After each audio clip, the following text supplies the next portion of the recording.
Olá, gente, tudo bom? Hoje eu vou falar um pouco mais sobre estatística elementar com vocês e vou apresentar sobre inferência sobre uma população que segue a distribuição normal. Vamos começar.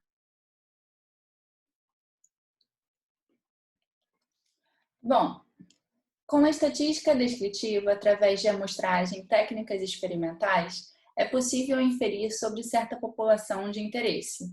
Então, como vemos aqui no slide, né? Temos a nossa população de interesse, a nossa população-alvo, na qual não temos informações conhecidas sobre ela. Não sabemos a média, né? Não sabemos a variância, o desvio padrão desses dados. Então, a gente faz uso de estatística descritiva, através de técnicas experimentais, montamos gráficos, fazemos tabelas e estimativas por ponto. E, através dessas ações feitas na estatística descritiva, nós conseguimos retornar aqui em direção à população-alvo através de inferência estatística, na qual fazemos estimativas por intervalo, testes de hipóteses que vamos aprender nessa aula e nas próximas. Então, como funciona a estimativa por ponto? Considere aqui um conjunto de dados X, nos quais temos elementos 2, 4, 6, 8 e 10. Bom, estou aqui em Python, né? Então eu vou importar as bibliotecas que eu vou usar. NumPy, Pandas e a biblioteca gráfica matplotlib.pyplot ASPLT.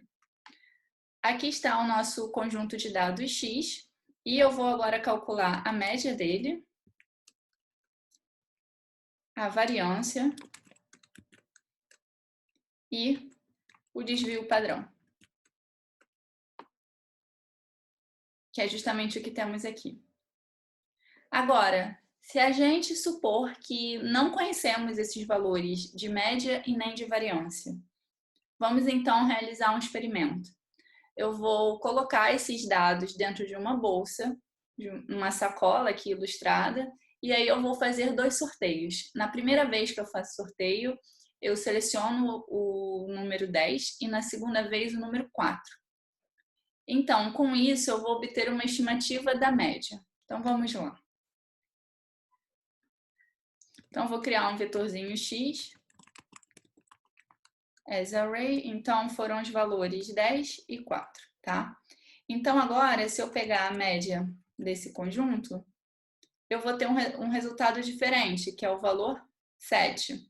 Agora, para fazer o cálculo da variância e do desvio padrão, eu não posso mais utilizar a mesma fórmula da NumPy, porque pela biblioteca NumPy ele faz a variância populacional. Estamos agora lidando com uma amostra.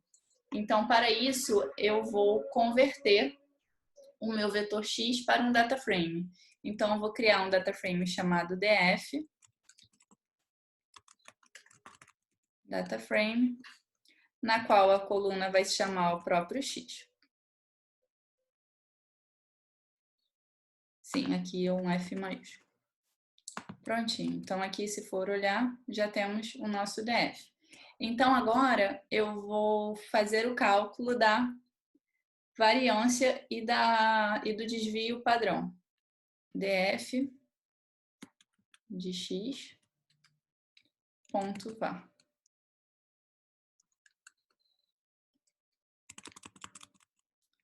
E df de x.std. Repare que agora eu obtive valores diferentes dos valores anteriores, tá? Então, tá aqui os resultados. Agora, se fizermos outro teste, mas dessa vez estamos sorteando os valores 2 e 6. Então, repetindo o procedimento lá no Jupyter, temos os seguintes resultados. A estimativa para a variância agora é 8, ao invés de ser 18. E é 2.8 desvio padrão, ao invés de ser 4.2. Então, como a gente pode ver, com esse simples exemplo, podemos ver que a inferência por ponto ela não fornece um resultado confiável para a gente, pois ela depende, o resultado varia de acordo com o tamanho da amostra que estamos trabalhando. Nesse contexto, definimos, então, a estimativa por intervalo, que também chamamos de intervalos de confiança. Assim, a gente consegue obter intervalos com certo nível de confiança que contém a média populacional e os outros parâmetros também. Aqui no slide, podemos ver o seguinte, temos essa matriz ômega aqui, na qual ela contém todas as combinações possíveis, né, dentro do meu vetor x. Então, eu posso sortear o 2 e 2, 4 e 2, então são várias amostras de tamanho 2. Vamos chamar o tamanho da amostra de n, né? Então, o n aqui é igual a 2. Então, eu vou reproduzir essa matriz ômega aqui através de um vetor que eu já deixei ele preparado aqui, eu chamei ele de xx, tá? Bom, agora eu vou calcular a média de cada amostra pertencente ao conjunto ômega, que é justamente esse resultado aqui, chamado estimativa, tá? Então, vamos fazer isso no Júpiter.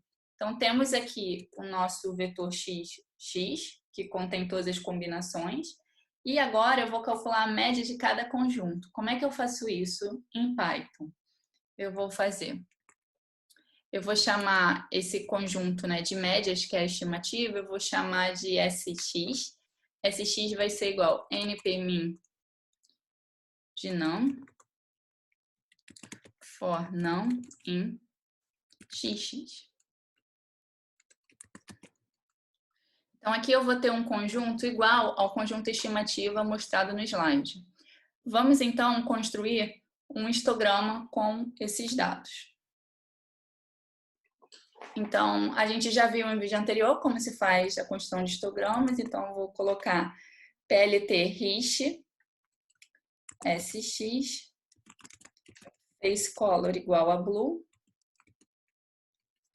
Edge Color igual a Gold, Bins igual a 9. Bins vai ser o número de intervalos que vai aparecer nesse meu histograma. PLT X Label, eu vou colocar aqui de médias. De font size igual a 14. Vou copiar aqui para fazer também o título para o eixo Y, que eu vou chamar de frequência. LT Tight Layout, para ele não cortar nenhuma parte da figura, tá? E vamos PLT Show. Prontinho, temos então esse histograma aqui. Repare uma coisa bastante interessante. Como eu já mostrei, esse histograma, ele representa a distribuição normal, já estamos vendo aqui, né? Então, isso é bem interessante.